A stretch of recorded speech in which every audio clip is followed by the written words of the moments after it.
Something's off in the world of hip-hop power. When 50 Cent spoke up, the entire industry went quiet, because this time, it wasn't just another troll, another meme, or another petty feud. He said something that changed the way people looked at the game forever. Jay-Z is the first person Diddy's coming after when he gets out. That line wasn't just smoke, it was a warning. You see, 50's never been afraid to talk, but when he does talk, people listen, because he doesn't just throw shade for clicks. He's been around too long, seen too much, and he knows exactly where the bodies are buried, figuratively speaking. And what he's hinting at now is that Diddy's fall wasn't an accident, that the same people who once stood beside him might have been the ones who lit the match. And right in the middle of it all, Jay-Z, the billionaire who always seems to walk between raindrops, clean, calm, and untouched. Let's rewind. For years, Diddy was untouchable, the mogul of moguls, Bad Boy Records, Sean John, C-Rock, Revolt TV, a man who turned street dreams into an empire. But overnight, it all came crashing down. Federal raids in multiple states, lawsuits from left and right,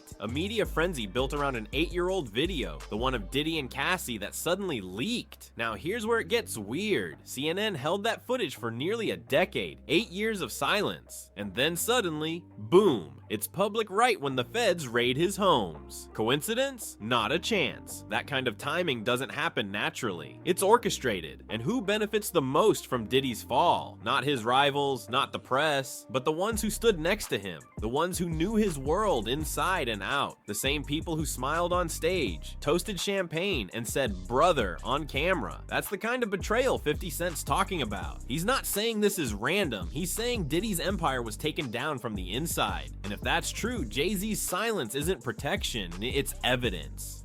To understand how deep this goes, you gotta go back, way back, to when 50 Cent was just a name buzzing on mixtapes. It's the late 90s. 50 drops How to Rob, one of the most dangerous songs in hip-hop history. A lyrical stick-up targeting everyone from DMX to Big Pun to Jay-Z himself. Jay didn't laugh it off. He fired back instantly, live on stage. I'm about $1. What the fiesca is 50 Cent? Crowd goes crazy. But behind that mic, a seed of rivalry was planted, because even then, Jay saw what was coming.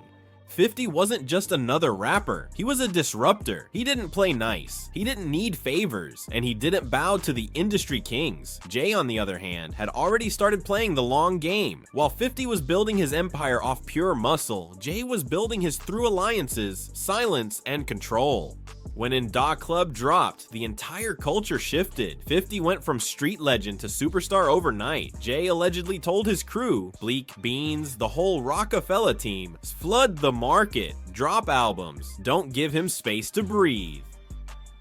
It didn't matter, because 50 wasn't chasing airplay, he was chasing dominance. And when he got it, the entire system bent around him. Jay hated that, because for the first time, the king of calculated moves was staring at someone he couldn't control. And that's where the Cold War began, not with a diss, but with silence, strategy, and suppression. Jay-Z's genius isn't in his lyrics, it's in his evolution. He went from a hustler in Marcy Projects to the face of luxury, from a street kingpin to America's safe billionaire. How? By marrying the most powerful woman in music, Beyonce. Before Beyonce, Jay had 1 Grammy. After, over 16. It wasn't just love, it was legacy. And 50 said it himself. When Jay signed that contract, that marriage contract, the trophies started rolling in. Because that union wasn't just about music, it was about image. It cleaned up Jay's past and made him the face of everything right in hip-hop. The hustler became the hero, the villain became the visionary. Meanwhile, his peers, Diddy, yeah, even 50, became the villains in the media. Notice that? Every scandal, every cancellation, every controversy, it's always someone else. But Jay, he's untouchable. He's never the one in handcuffs, never the one trending for the wrong reasons. Even when his name pops up in lawsuits, poof, it disappears, like magic, or maybe like money. Because Jay doesn't fight battles in court. He prevents them from ever existing. That's the kind of power Diddy used to have, until he didn't. Now this is where things start to get personal. When the 2022 Super Bowl halftime show was announced, Dre, Eminem, Snoop, Kendrick, fans were hyped, but there was one name missing, 50 Cent. According to reports, Jay-Z, who had partnered with the NFL through Rock Nation, didn't want him there. He allegedly told executives 50 wasn't part of the plan, but Eminem wasn't having it. He told the NFL, if 50 doesn't perform, I don't perform. That's power, that's loyalty, and that's how 50 ended up hanging upside down on one of the biggest stages on earth, proving that gatekeepers can't stop destiny. Later, 50 said in an interview, half joking, half serious, they tried to get him to do the Super Bowl without me. Wasn't happening. He knew what was up. He knew Jay was calling shots behind closed doors. And he knew Jay never forgot who took his spotlight 20 years ago. It wasn't about performance. It was about presence. Jay didn't want 50 seen. Because every time 50 shows up, he reminds the world of something Jay tries to bury, that not every empire is built clean. Ask anyone who's been in the industry long enough and they'll tell you the same story. There's a wall you hit when you rise too fast. Beanie Sigel said it, Lord Jamar said it, Jaguar Wright screamed it. That wall is Jay-Z. Beanie said every time he tried to drop, Jay dropped right over him. Lord Jamar called it the hip-hop mafia, and Jaguar called Jay the untouchable one. They all describe the same thing, and an invisible network that decides who eats and who starves. You can be talented, hardworking, and even successful, but if you don't play by the unspoken rules, you're gone. Jay mastered that game. He became the face of success, but also the face of suppression. He wasn't just winning awards, he was buying silence. And 50 saw through it. That's why he never joined their circle. Because the moment you shake the wrong hand in that world, you owe more than you realize. So when 50 says Jay and Diddy built their empires by pulling others down, he's not being metaphorical. He's describing a system of control hidden behind glitz and fame. Now, everything connects. CNN holds the Cassie video for 8 years. A fake book, Kim's Lost Words, drops out of nowhere, accusing Diddy of crimes too dark to mention. The author? Not Kim, a man named Chris Todd, claiming he found the info on a mysterious flash drive. You can't make that up. This isn't a coincidence. It's choreography. The raids, the lawsuits, the leaks. Every move came in perfect rhythm. Diddy went from king to criminal overnight. And through it all, Jay stayed quiet. Not a tweet, not a word. That's how professionals operate. You don't react to a plan you designed. You just watch it unfold. And 50, ever the chess player, saw the pattern immediately. He said someone powerful had pulled the trigger. Someone who could make an entire empire vanish without ever stepping into a courtroom, someone like Jay-Z. Then the unthinkable happened.